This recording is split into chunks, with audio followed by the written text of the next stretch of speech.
Have you heard of Compton, California? I was raised there. In the 50s, 90220 on the corner of Hilford, Caldwell, and Central was like Heinz 57 sauce.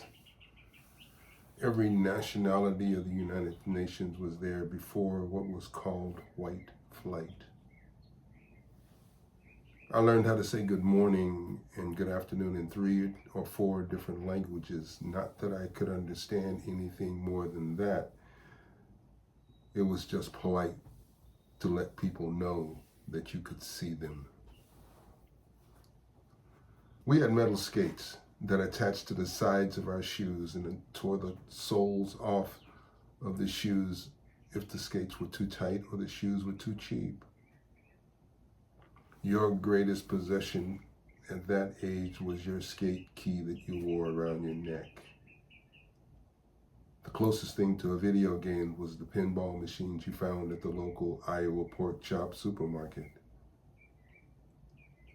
I mean, we played outside until the sun went down or the street lights came on and the names of the children playing in the streets came ringing from all corners.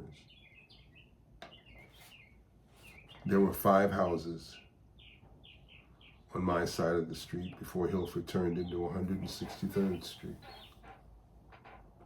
We could play every game you could think of in the street: baseball, basketball, football, cops and robbers, and rode our bikes all over the place.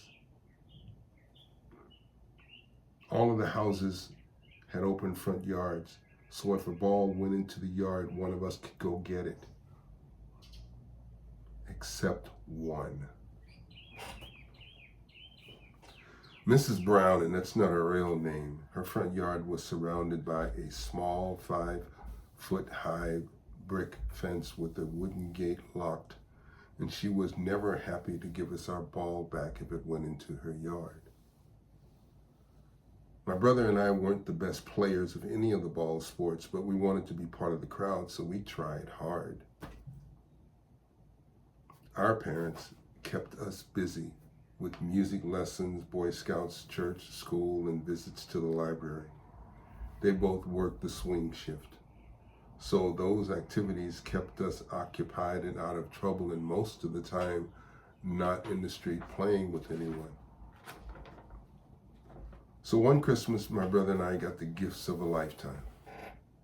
For me, it was an erector set. Someone thought I was good at tinkering, and for him, a chemistry set with a microscope and chemicals.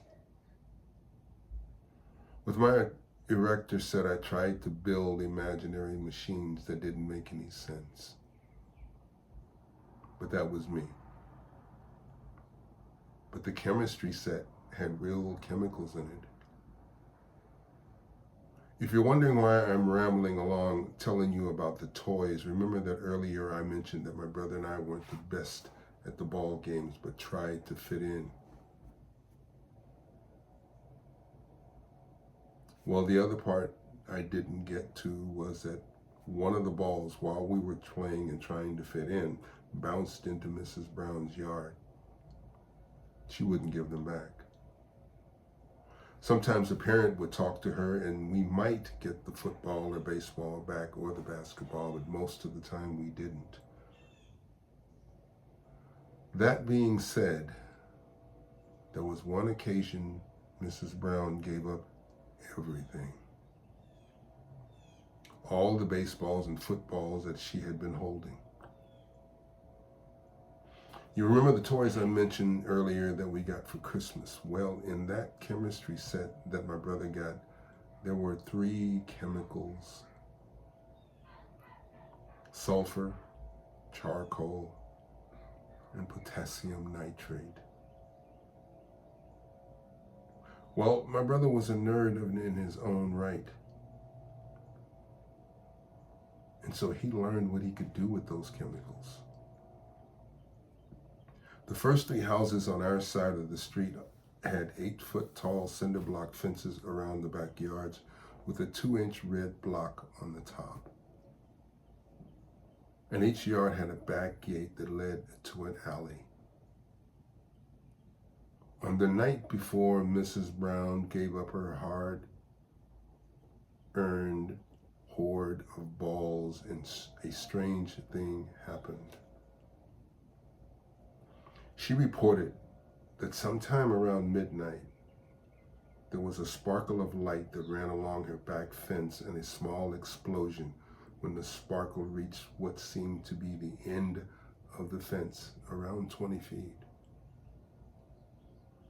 She also said that right after the explosion, there was a sign attached to her back gate. Give us our balls back.